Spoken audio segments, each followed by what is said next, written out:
TGIF people, it's Friday, and thank God for that. In the Western world recently, we've seen a lot of restrictions on freedoms to express ourselves, both on social media and in person, face to face, through restrictions due to hate speech, which I don't think is hate speech. I think it's speaking with an open mind, being honest with people, and opening conversations on difficult subjects so that we can find common ground and a united approach to the future. However, the government doesn't seem to like us doing that.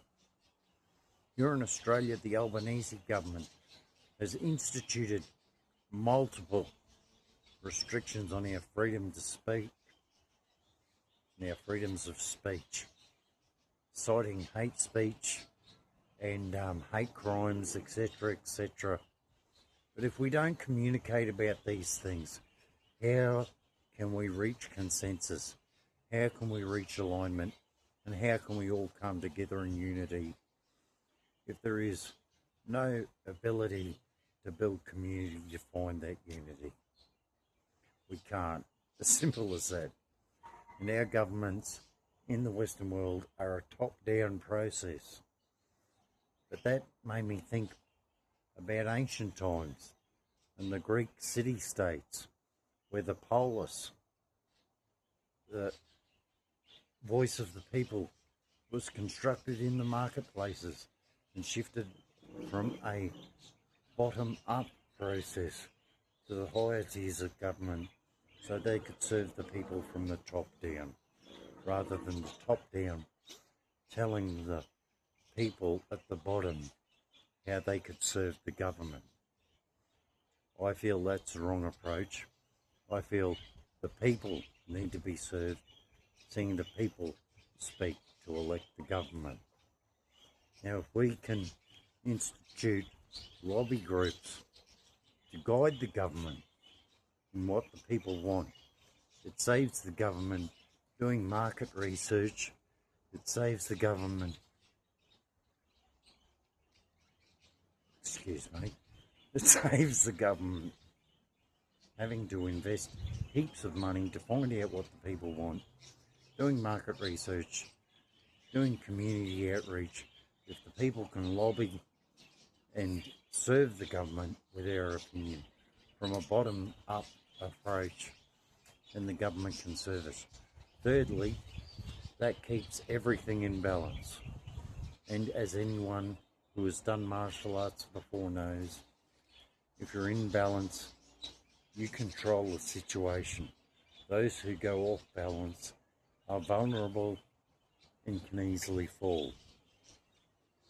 And if the government wants to stay off balance with the people's will and not follow the will of the people who elect them to govern from the top down in alignment with the people's position from the bottom up, well, let's let them fall.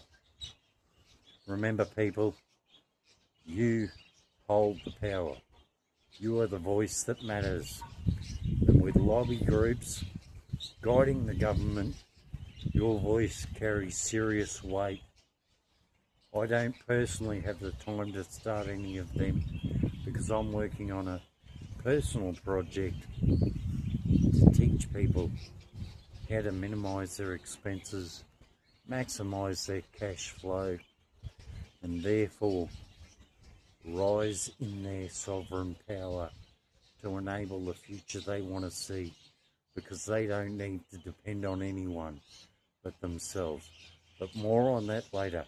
For now, I want you to hold the thought that if you support community-based lobby groups speaking their knowledge to state-based lobby groups who are speaking their knowledge to national-based lobby groups, and we have a systematic bottom-up power structure to make our voices heard, that's when we retain our power and we get the government to listen to us not multinational corporations, not those who wish to make us pawns and puppets in their agenda. We maintain the balance, and with balance comes our power, both from a top-down and a bottom-up structure. If balance is retained, that is where true justice is served, not by agendas, but by truth, disclosure, and absolute honesty and coherence in the appearance of the actual reality, not the official narrative we are fed to keep us controlled. Own your power, people. Love always and always. Balanced world peace and love. In the name of the true, living, loving light. And now it is done. Love you all. Talk to you next time. Oz out.